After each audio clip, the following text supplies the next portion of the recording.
everyone. Welcome. I think we're going to get started. Well, welcome to our February History Talks, and welcome folks watching at home. For those of you here tonight, if you haven't signed in, we'd love for you to sign in on your way out. That way we get an accurate head count. You can also use that form to sign up for our newsletter as well.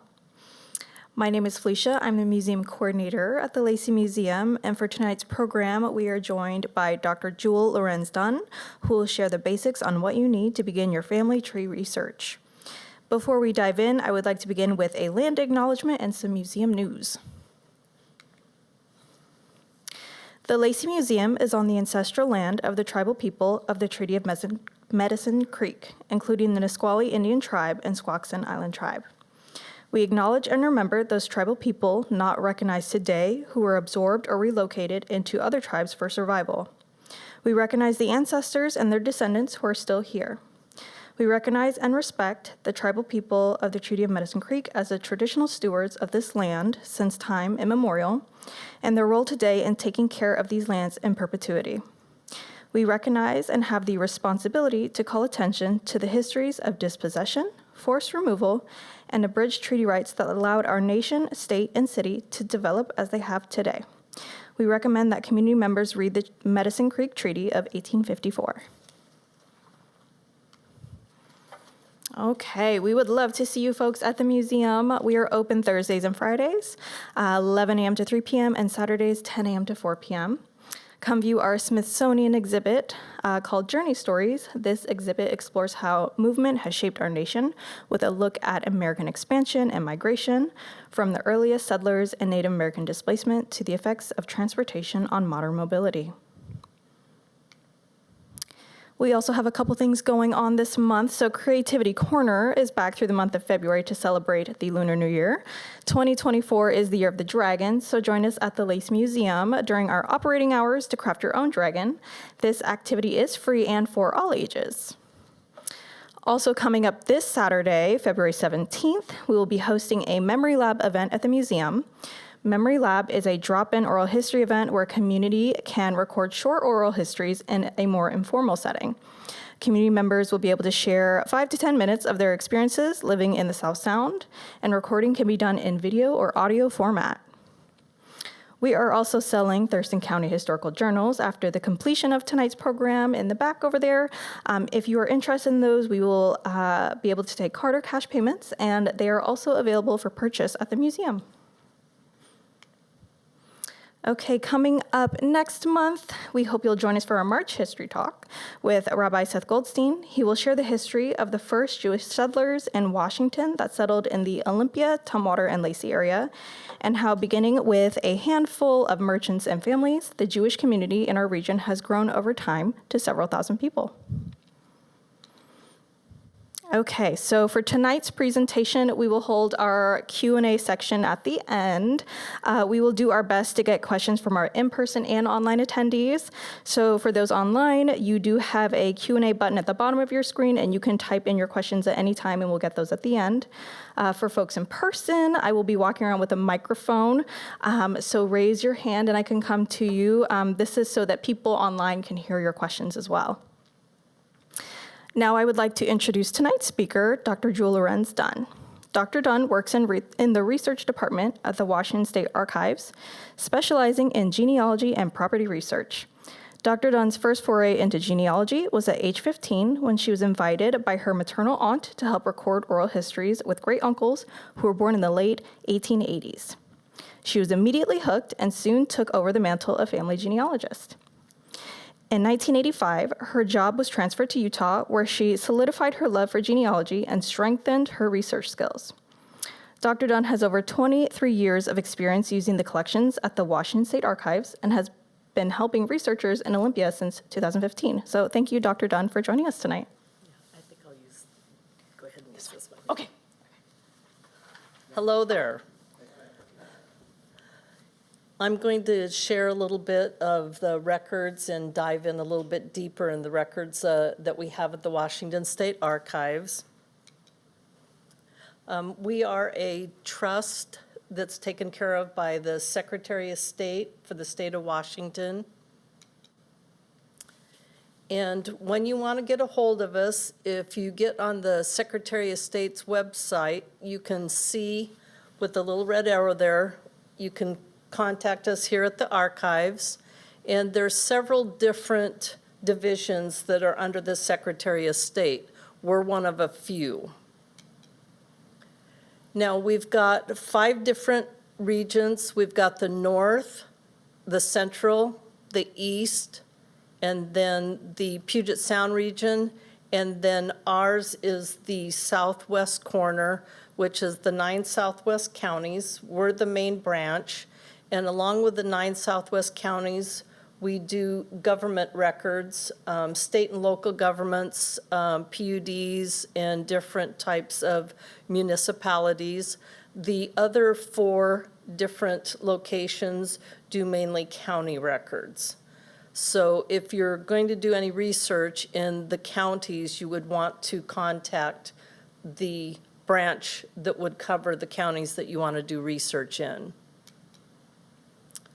Now, we've got different catalogs, and you can do keyword searches, and it will funnel what you are looking for in that different branch. And then you can drop down to the collection. So if there's a specific collection that you want to research in, it will show the records that are in that collection. Now, the Southwest Regional Branch, as I said, is the main branch in Olympia. And if you see the little orange tab on the right, you can click on that and ask the archivist. You can look at the archives catalog with the gray tab or some of the online records. We have one of the largest online collections of any state in the United States. We have a couple billion records online, and we're continually adding records all the time. And if you see the records group to the left, you can click on that record group, and then it'll bring it to a subgroup. So it might be different records that we hold within that group. And if you have a question about that collection, you can always click Ask an Archivist, and that will send an email straight to the branch, and then somebody will respond to your query and give a little bit more drilled down synopsis of the records that you're interested in. And we have over 100,000 volumes and boxes at the main branch, and then we have 2 off-site facilities with another couple 100,000 boxes. So we always ask that you make an appointment and tell us specifically what you want to look at, because it might not be on the premises. We're always hoping for that new building, which we've run into a little bit of a snag with the Gophers, and they're trying to work it out. So hopefully we're going to get a new building. Now, this is our digital archives, and if you see in the left-hand corner, you can always click Ask an Archivist if you have any questions. Almost every landing page has this feature where you can ask questions. Now, on the digital archives, when you do a search, these are not phonetical searches. So if you put James Brown, that's all you're going to get back is any record that is for James Brown. Now, if Brown was spelled with an E on the end, or maybe a little bit different spelling, if you just put J-A in the first name and B-R on the last name, it's going to bring up name variances that all start with a J-A and then the last name with B-R. So if somebody if when the record was made, that it had a different spelling, it's going to bring up any type of spelling. So these are not phonetical, like for example, when you use Ancestry and you put a name in, it'll bring up all kinds of name variations. This is specific to the spelling that you put in to the into what you're asking for. So if you add a middle name, like you put in John Jackson Brown, that's the only name that you're going to get back. It's not going to give somebody that doesn't have that middle name. It's very specific to what you put into the research categories. Now, the keyword search, you can put in any type of topic, and it'll bring back anything that might have that within the topic. And then if you look up at the top of the black band where it says collections, if you want to look in a specific collection, on the left-hand side, you would click on that subject, and it'll bring up anything that we have cataloged and digitally scanned and put online. That doesn't mean that that's the only record that we have. We might have other records in that collection that have not been scanned. Now, when you're going to come in and make a visit to the archives, you can use the tab that says Ask an Archivist. Somebody's going to respond to you typically in 1 to 5 days. You can call ahead or email. It's better to be very specific and email us, because sometimes when you get somebody on the phone, you might forget to ask something, or somebody might not understand quite what you're asking for. So the best thing to do is to email and be very specific with your request, because a record that you might ask for might not be a record that we hold, but we might know 4 or 5 other things that might answer your question. So sometimes we know things that are available that might not be listed online. Like I said, make the request very specific to what you're looking for. Now, we are a secure facility, so we are a locked facility, so you do have to ask permission to come in. It's best to make an appointment, because like I said, there's many records that are off-site, so it might take us a week to 10 days to get the records in for you to look at. And because we have one-of-a-kind records, we do have the locked facility, and so people can't just walk out with things, or we protect. Our job is to protect the records and make them available for generations to come. We have the archival materials that we have. The oldest records that we have are from 1846, 1847, clear up to the present. One of the oldest records that we have is a commissioner's record from Lewis County, Oregon Territory from 1847. And as I said before, the records can be off-site, and we do carry some records that are restricted. Some of the laws have changed. For example, there was a vital records law that changed in January of 2021 that the Department of Health made death records up until 1985 available on our website. So you can look at a non-certified copy of a death record. Although if you want a certified copy, you still have to order it from the Department of Health. We are a partner site. And then birth records were open for 100 years. So we do have non-certified birth records on the digital archives up until 1922. Anytime you want a birth record, a certified record, you still have to order it through the Department of Health, because they are the entity that has jurisdiction over death and birth records. Oh, and I do want to, got to go backwards, sorry. Now I'm going way too far.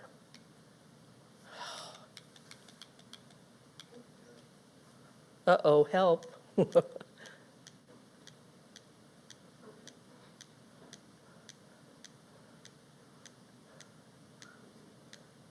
Not used to this clicker. Okay. I wanted to talk about restricted records a little bit. Typically, any type of records that have to do with mental health are restricted through a federal law, through HIPAA. There are some things that are changing a little bit, and some things are opening up, but there are still restrictions, and so there are records that have restricted access that even if you were my mother standing there, I still couldn't show them to you. And these are covered by a legislative law or a federal law, which we don't make the laws, we just have to make sure that we follow them. Okay, vital records in the state of Washington. A lot of people think that we have jurisdiction over the vital records. We only have vital records up until July of 1907. And all of the vital records that have been recorded in the early ledgers that were territorial or pre-territorial have all been transcribed and are on the digital archives. But after July of 1907, all of the death and birth records are under the jurisdiction of the Department of Health. And they are the ones that say, along with the legislature, what can be released and what can't be released. It's not for us to say, but we do make the index available. We're a partner site, and so the index is on the digital archive, so you can look up the indexes for the death and birth. And there's a lot of delayed births now, that the births that were prior to 1922, a lot of the delayed births are now available online.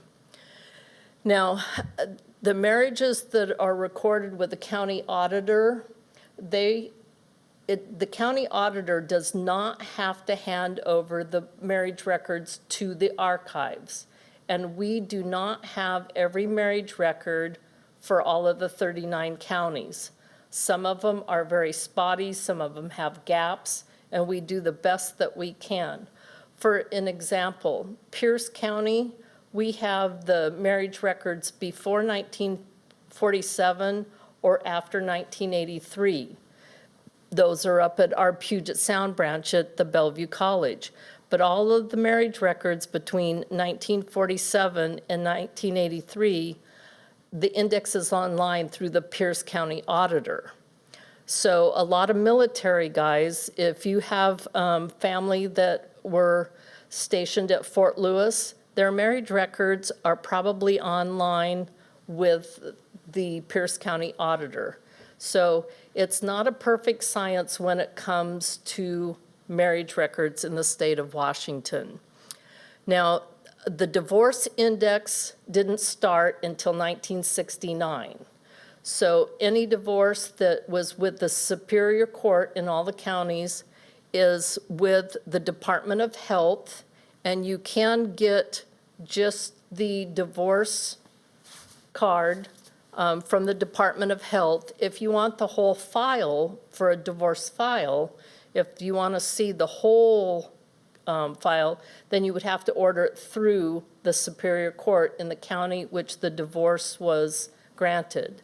And unfortunately, any divorce prior to 1969, you have to ask each individual county if they have it. So if you have a family member that you think they might have gotten divorced in Thurston, Pierce, or Cowlitz County or Clark County, and you're not sure which county they got divorced in, you're going to have to contact each Superior Court to ask them to search their index. And they typically charge anywhere from $30 to $60 an hour to do a search for you. So that is the unfortunate thing about the statewide divorce index. There is not the index prior to 1969. And the transfer of marriage records to the branches, it's not a law that the auditor has to hand over the records to us. We try to tell them that we're there to protect the records, and we try to do the best we can. When it comes to marriage records, they can be called all kinds of different things. There can be licenses, there can be applications, marriage certificates, marriage returns, applications, affidavits. So not every county has got a same record until about 1969, when it was more of a centralized record that the state started carrying the copies of. And as I said, there was a law change in January of 2021 that tightened some of the restricted, so you have to prove that you're related to get some records. It used to be that you could order records that might be a little bit more distant relative. Now they've kind of tightened up because of some of the law changes and trying to protect people's identity. Now, property research is probably one of the most common records that we get asked for. These two pictures on the right, this house used to be in the corner of Union and 11th. And then it was moved 3.5 blocks down across from the Washington State Employees Credit Union on Union Street.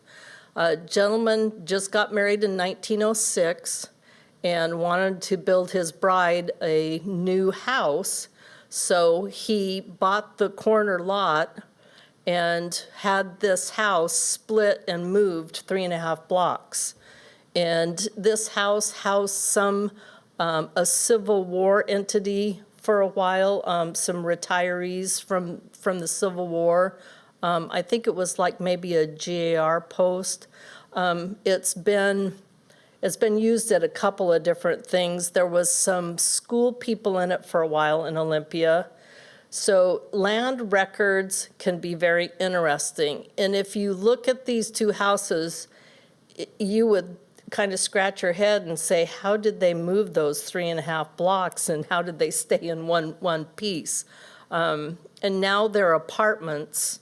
And if you drive down Union Street, you'll see them. They're kind of a dark blue color, and just the block right next to them, they're doing some reconstruction.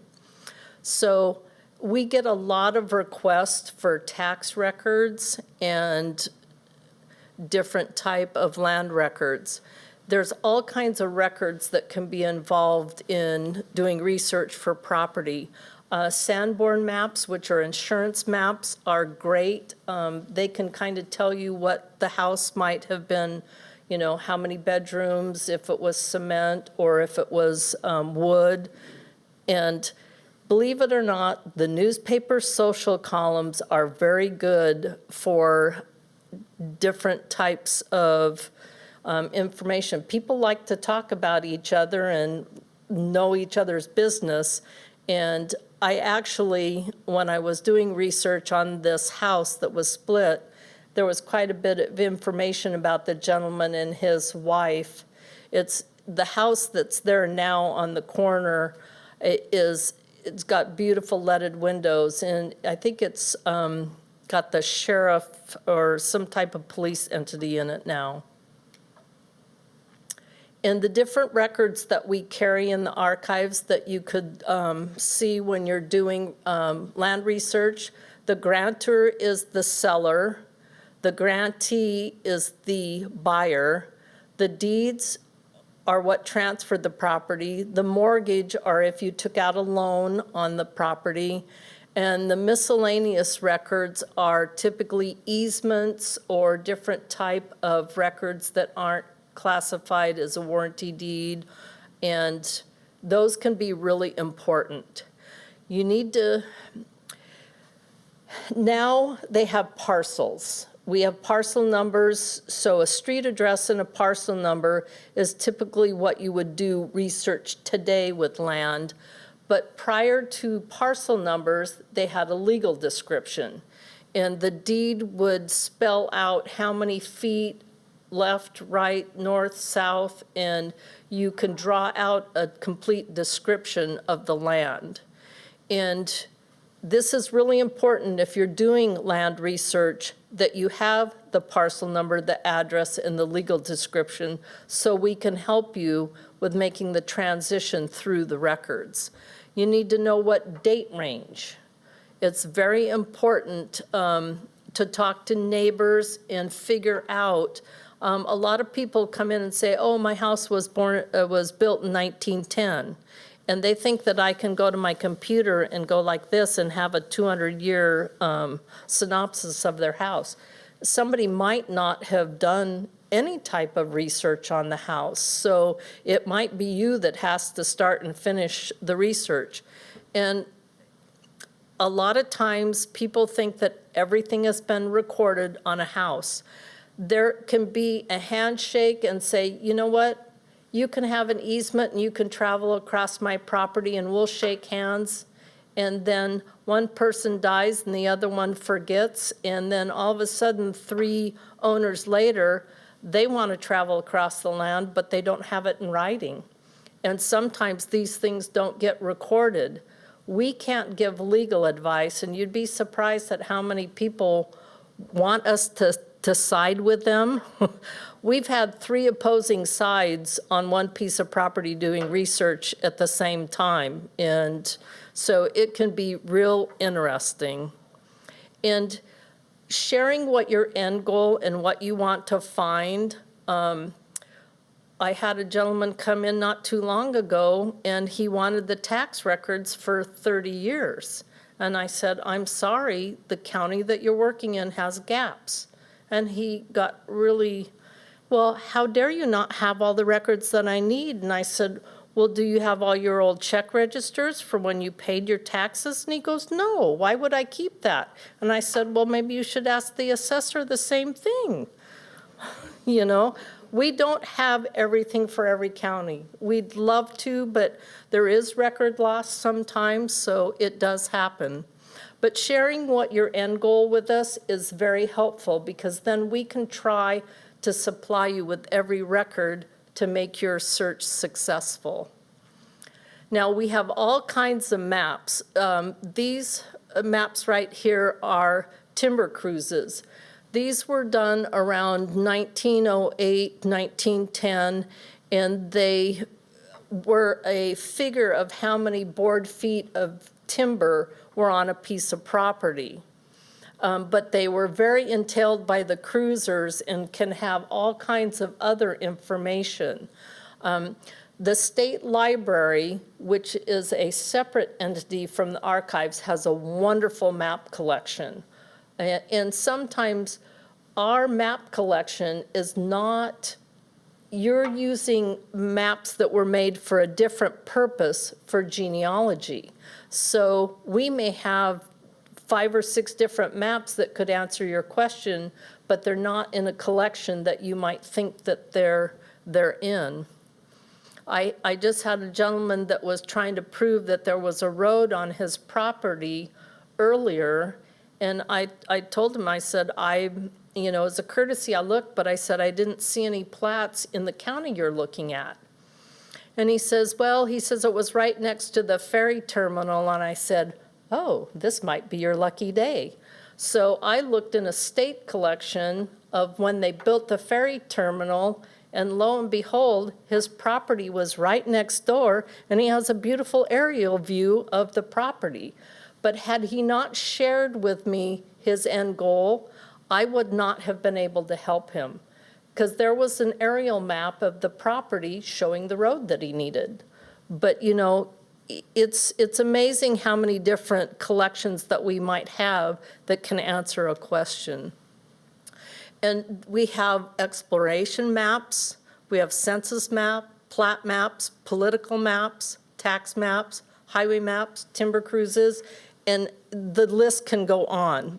The earliest map that they have at the Washington State Library is a 1786 map in Russian of the area before it became the Oregon Territory. But I will have to say that the Washington State Library has a wonderful map collection. And when I was taking a class at Evergreen State College, I did one of my classes and cataloged a bunch of the maps. That's how I know they have such a wonderful map collection. Okay, court records are another record that is often used in genealogy. You have different. We have some Superior Court indexes. We have some case files. There can be civil files. There can be probate files, criminal, and appearance dockets. Sometimes if there's not an index to the record, the appearance dockets might have all the papers that are listed in the file, and they tell when the people appeared for the court case. And sometimes if the case files have not been kept, which we don't have every case file of every county in the state of Washington, sometimes the appearance dockets can be very important. And a lot of people don't realize how informative they can be. Now, in the state of Washington, if there is an insanity case, they are restricted, and we may not have ever gotten them from the court. So just because it's your ancestor and you think that you should have access to the file, you may have to petition the court to get a copy of the file. It's not something that we have jurisdiction, and we may not have the file. They might have pulled the files before they transferred the civil files to us. So that's an example of a restricted record that we may not have. And you really need to know your jurisdiction. Do the dates add up? And is this a state or a federal case? Now, if it's a U.S. District Court record for Eastern Washington or Western Washington, we're not going to have it. It's a federal record. So it's going to be up at the National Archives in Seattle. And this is one of probably the most confusing things, because we do have Supreme Court records, and we probably have about 5,000 boxes of Supreme Court records. But if it is a federal court record, that's going to be typically in Eastern District of Spokane. Western District is either in Tacoma or Seattle. So it's going to be at the federal level rather at a Superior Court, which is at the county level. This kind of trips people up sometimes. Now, we have state and county corrections, and then there is federal records for the Department of Correction.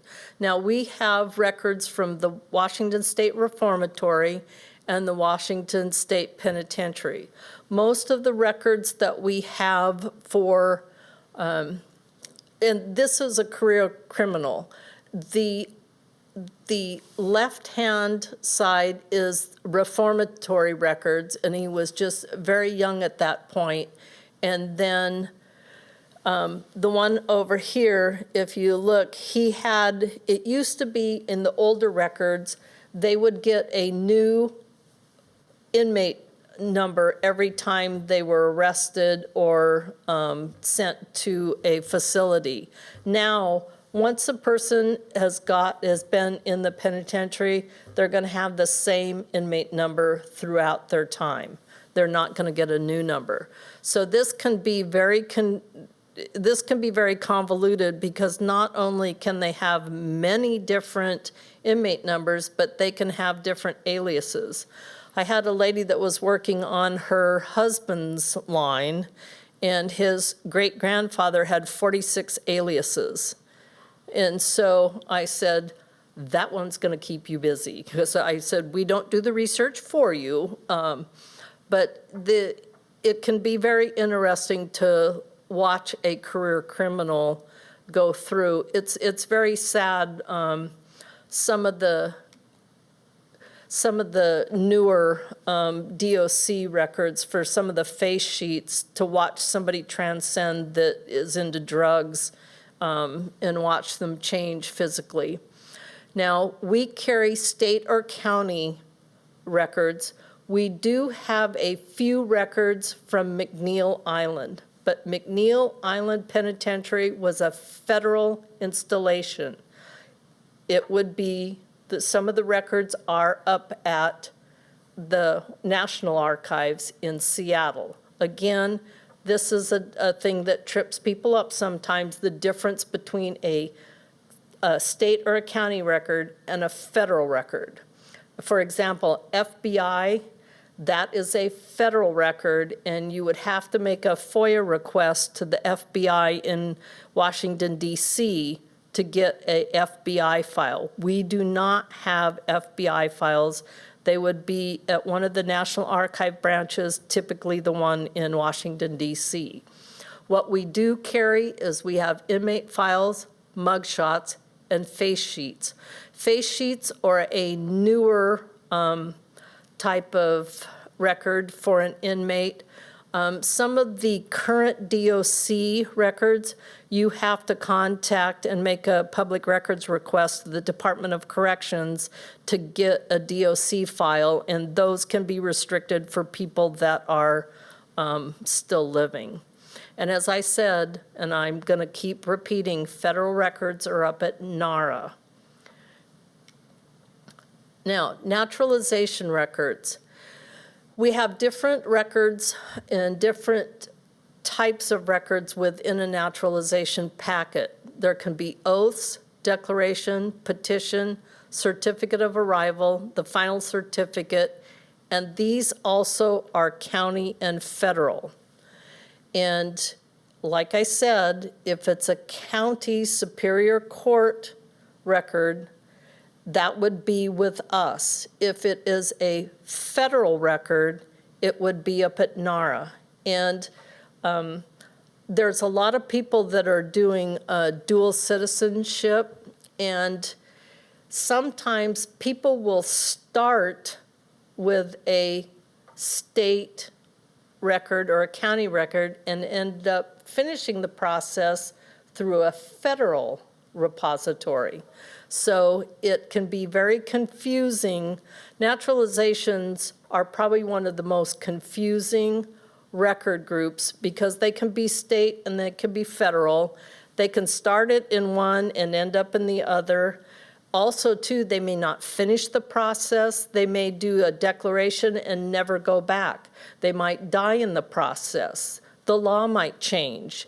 And if we're confused to where the record is, they were confused 100 years ago where they were supposed to go get the record in the first place. So we don't typically have the records that were ripped off and handed to the person. We sometimes have stubs. So when somebody gets a naturalization record, the record was ripped off, the stub book stayed with the county, and they were handed the naturalization record. I have seen where people brought in their grandparents' naturalization record and it was worn from being in a wallet. Now, there's been numerous law changes in effect, and you have to know what law was in effect at the time that your ancestor got naturalized. For example, the Cable Act with regards to women. Women at one point got naturalized through their marriage to their husband. If they divorced or the husband died, they might lose their citizenship, or if they moved up into Canada for a while, even if they were born in the United States and they married an alien and then moved back down in the United States, they might have lost their citizenship. Children were not always naturalized with a parent. It depends on what law was in effect. And the laws, there's probably been 200 law changes to naturalization records from 1795 to the present. And like I said, there's several different documents in the packet. Not everybody created the same document. Some people missed one step, or like I said, they could have died or said, I'm not going to finish this. I've already lived here. And they were confused about what the law was. And when people that are working on dual citizenship, if you have a record that you need to hand over to a consulate for dual citizenship, you have to have it apostilled. And that is the international certification for a naturalization. And it's our corporation division that does an apostille for a county or state record. If it is a federal naturalization, it has to be apostilled by a federal entity. In Washington, D.C., it has to be the Secretary of Washington, D.C. at the federal level that does the apostille, where in any other state, if it's a county record, the county can do the apostille. And apostilles can be very confusing. And when you're working on dual citizenship, it can get very expensive. Apostille is typically $15 per record. I had one lady that came in that was working on her dual citizenship. She had 47 records to be apostilled at $15 a piece. So it's not for the faint of pocketbook to do a dual citizenship. It's become very popular in the last year and a half for dual citizenship. And it does take a lot of work. And wills and probate, not everybody has one. We have people come in all the time that said, my ancestor left me this property. I know that there's a will. I know that there's a probate. And we'll look and say, sorry, they didn't file one. This is probably one of the most confusing records that people always think that there is one. Not always. And sometimes property can be transferred by a probate record and not have to be recorded within a deed. It's the probate that moves the property, not in a regular deed recorded. So sometimes people will be looking for a deed, and when you can't find it, it's typically two different reasons why you're not going to find a deed. It's either going to be the person lost it for taxes, and so it was transferred to the county auditor or the assessor or the sheriff, and they're the ones that did the next deed and sold it to the next person.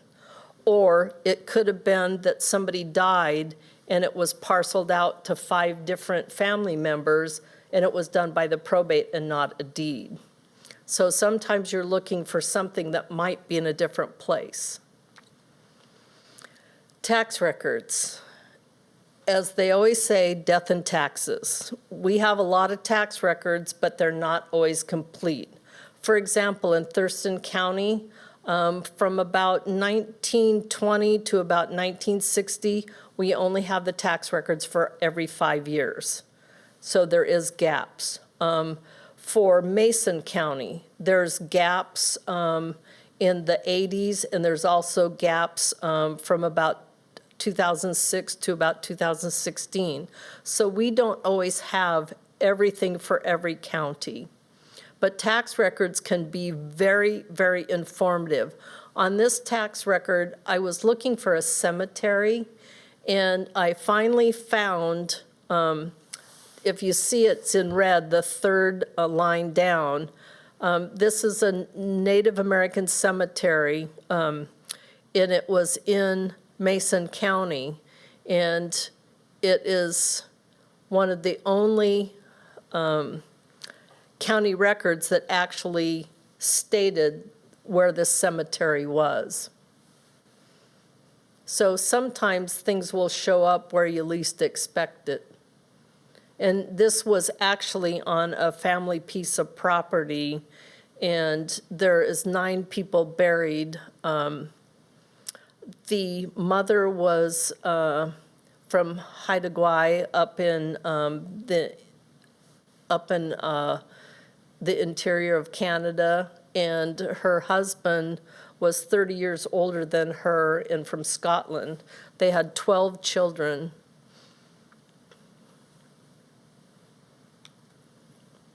Now, articles of incorporation. These can be a very interesting record if your family had a business or some type of company. You can look in the city directories, and the city directories are similar to a phone book, and they list addresses and the names. They can give occupations, and it's not always businesses that were for profit. Sometimes they're nonprofit and sometimes they're foreign. For example, if there was like an entity that wanted to register a mine and they did mining, they might have done it as a foreign corporation. And so these can be very interesting. I had one gentleman that was trying to look for his great-great-uncle. He had a Chinese Exclusion Act file that said that he had died and given the, it like was 8 years before, and he was trying to figure out, he knew that he had died in an Asian hospital, and in the Articles of Incorporation, I was able to find the Asian hospital that was actually housed in a moose lodge up in Seattle. And when you're looking at ethnic names, they can be very hard to find, but I was able to put several different records, not necessarily what he was looking for, but I was able to put lots of different records to kind of point out, because he knew about where the hospital was. I was able to find the incorporation records of the hospital, and I was able to find a picture of the hospital because they had a picture of the building in the tax records. So there was several different record collections that I was able to give him, but we never did find the death record that he was looking for. But I was able to help him with the story, so he knew what the building looked like that his great-uncle had died in. He was able to know that it really was an Asian hospital. He was able to know who ran the hospital. So it added to his story. And, we try to do the best that we can to help you tell a story, but sometimes we don't get the whole story. But articles of incorporation can be very interesting. Now, we do have a lot of state agency records because we do 2 or 3 different things at the main branch. We have the governor's records from territorial up till present, and those have wonderful finding aids. We have Fish and Wildlife. And for people, for example, we have pictures of when they captured some of the orca whales. And so people shop around for photos and stuff with us, and because there's a lot of information that not necessarily what you're looking for, but were taken for different reasons. So state agency records are not necessarily genealogy records, but we use a lot of these records for different reasons. Ecology records, they can be very interesting for spills and different types of records that have gone on. Legislative history, the Revised Code of Washington, the RCWs and the WACs, these are the laws that are made, and these are real important. These affect people's everyday lives. We have agricultural records, and we do have state hospital records. There are some records that they're lifting some of the restrictions, but we still have to, the federal laws trump state laws when it comes to restricted records.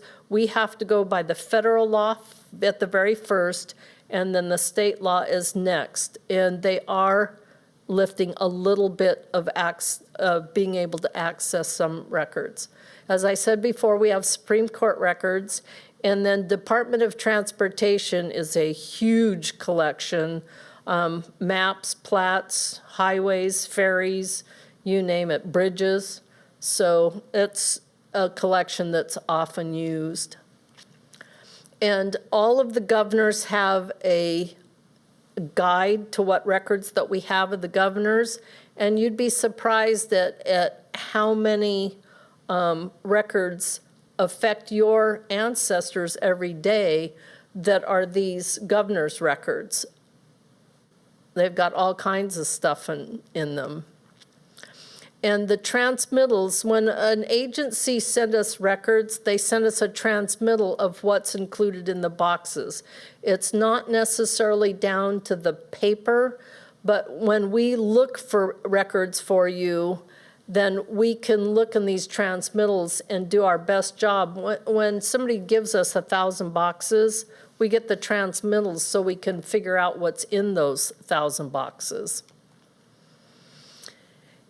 And we have a lot of wonderful volunteers that have done indexing for Scribe. If you ever want to do any type of volunteering, please.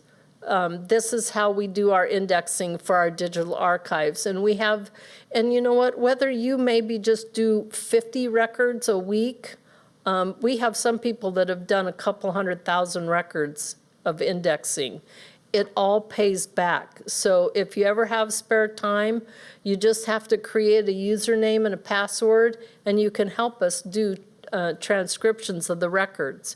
And I myself, I transcribed 96 boxes of nurses' applications, and each box had anywhere from 400 to 600 nurses listed in the boxes. So you can imagine what 96 boxes. It took me a couple years, but you know what? I know that if one person got to look at their grandmother's nursing application, then I've done something wonderful, because they've been able to, because everybody that does genealogy has been touched by a nurse. When you think about it, from the time we're born, any type of medical care or anything. So that was kind of a project that was kind of close to my heart. And it's a wonderful thing to do the transcriptions and to give back, because all kinds of people will use the digital archives.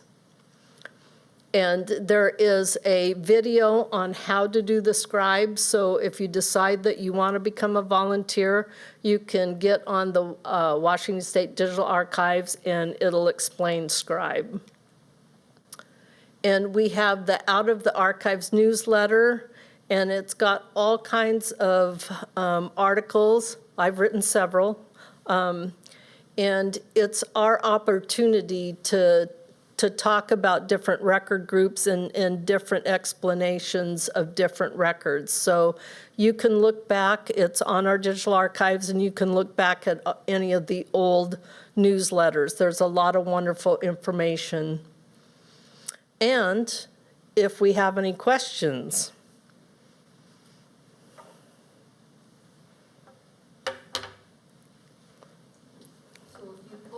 Do a search and pull up a document, can you hit print and just print it? If the record is on the digital archives, you will see the document to the right. You can click on a PDF and print it. There are some counties and there are some records that they own the jurisdiction over the record, and they will charge. And so there might be as little as a $3 charge up to like maybe $25, $30. For example, Thurston County, if you want a deed and you want a certified copy, it'll be on the index, but when you hit print, we're a partner site and you're actually paying Thurston County for that record, and they will actually supply the record. We're a partner site for a lot of records. So if it is no charge and there's a PDF, you can print it off. But if there's a charge, understand that it might not be us that's supplying, the archives that's supplying the record, but one of our partners. And we have 39 counties, and not all of them are set up for every record. But, you know, it's a constant, everyday thing. We're constantly downloading records. And I do the corrections for the indexes. So sometimes when people will write in and say, this record should be this, you know, it's spelled wrong, as long as the record is that spelling, I can update the index to reflect the spelling. I cannot change a document. I cannot change a legal document because it's owned by somebody else.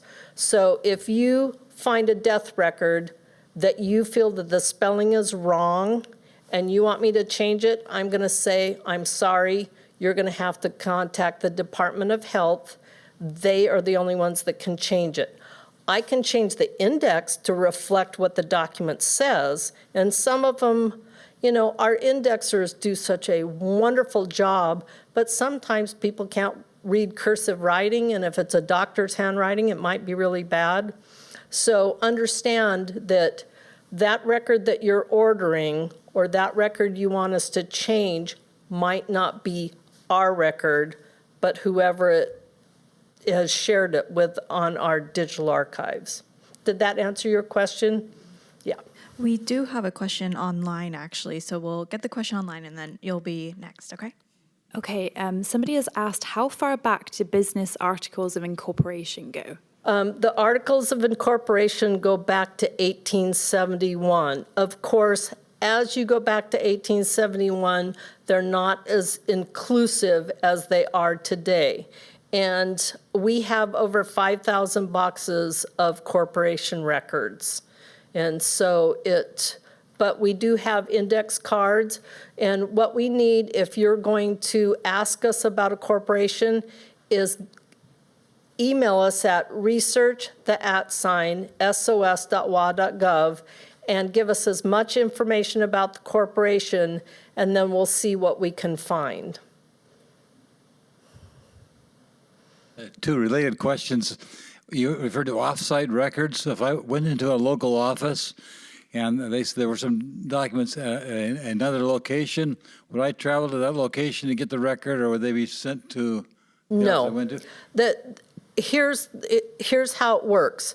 If the record is up at the Puget Sound branch and it's Pierce, Kitsap, or King County, and they have it at their location, you would have to travel up to their location.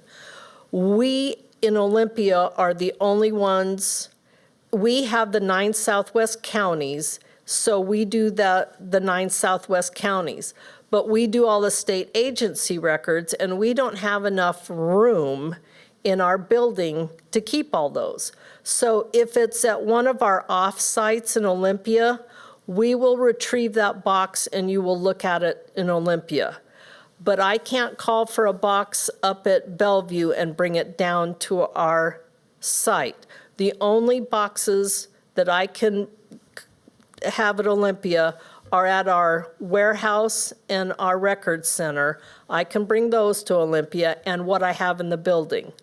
Does that answer your question? Yes, it did. Perfectly. And my second question was, if you were to find a record, like say, I think of a diary, would I want to be able to physically look at it themselves? Could you have that brought, if it was in your own facility, could you actually physically see a library, a diary?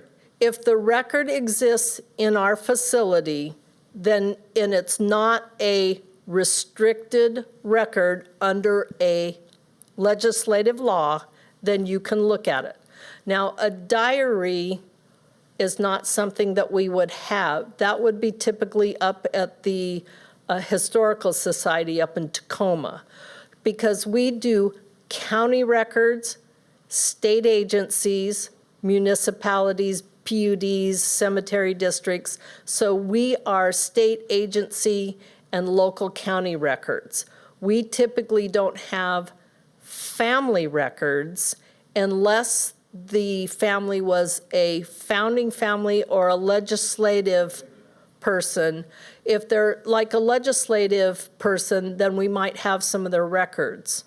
But for example, Governor Stevens, we have a little Hollinger about this thick of his records. His are in a couple of other repositories across the United States. So we don't always have certain records.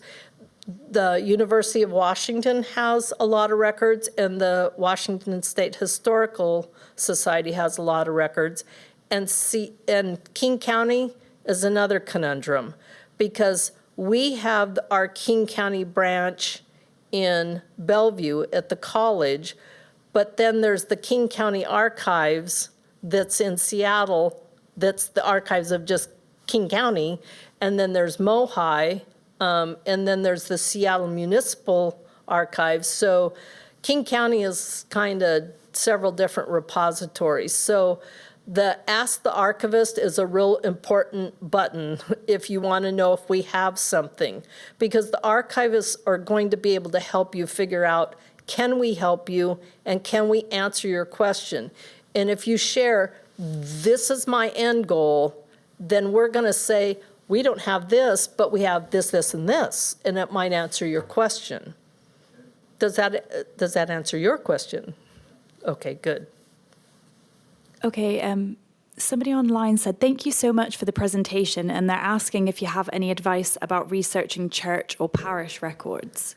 Okay, ecclesiastical records, what you would want to do is figure out the denomination and figure out where their repository is. For example, let's say that it's a Catholic record that they're looking for. It's probably going to be with the Archdiocese up in King County or the Archdiocese in Portland. And so you want to know who is the main repository. For example, and this is a little bit different, but railroad records. I know that Burlington Northern, they have 3,500 boxes of records at the Minnesota Historical Society because the main office is there. And that's archival, so they've kept them there. But they do have several boxes pertaining to Washington State. So sometimes it's locating what repository, and we do not keep ecclesiastical records. Those would be a private record.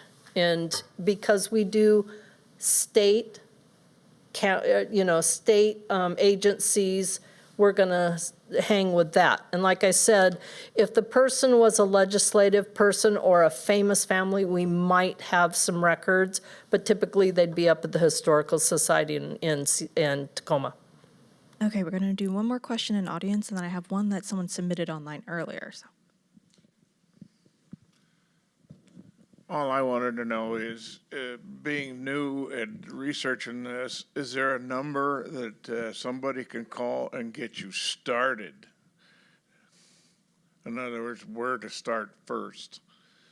You're telling everything, here tonight, and, to get started,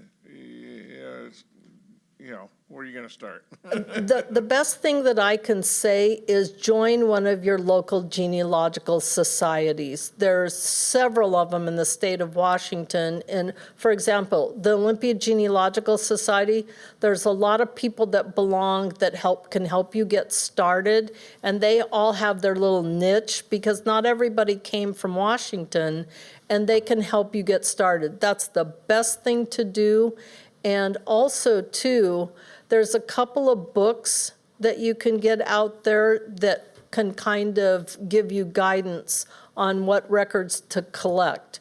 There is one old book that I really like that's called The Source, and it's about every type of genealogical records. The book was written, I think, in the late 1970s, but it's probably one of the best genealogy books because it was several authors that wrote it.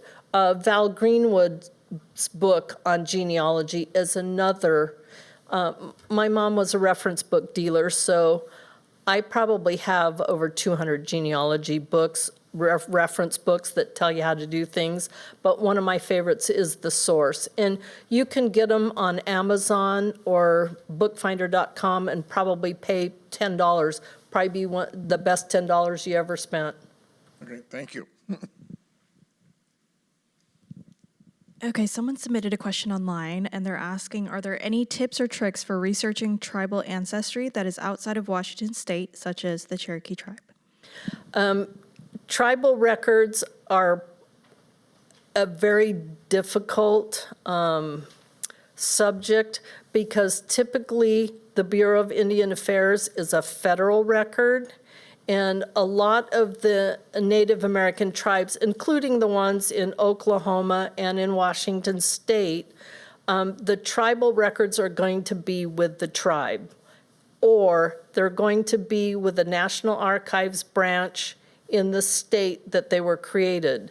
Now, that's not to say that we don't have them, because there are times when people married in and, they married into an Anglo family, and so the records are still going to be found with some of our records.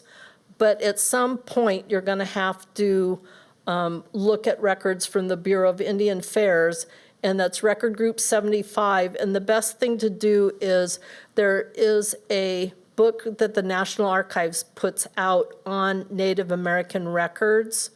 And if a person was doing the Cherokee, there's 4 or 5 different books that would be good tutorials on doing tribal, but you're going to get into not only state, you're going to get into a federal record at that point.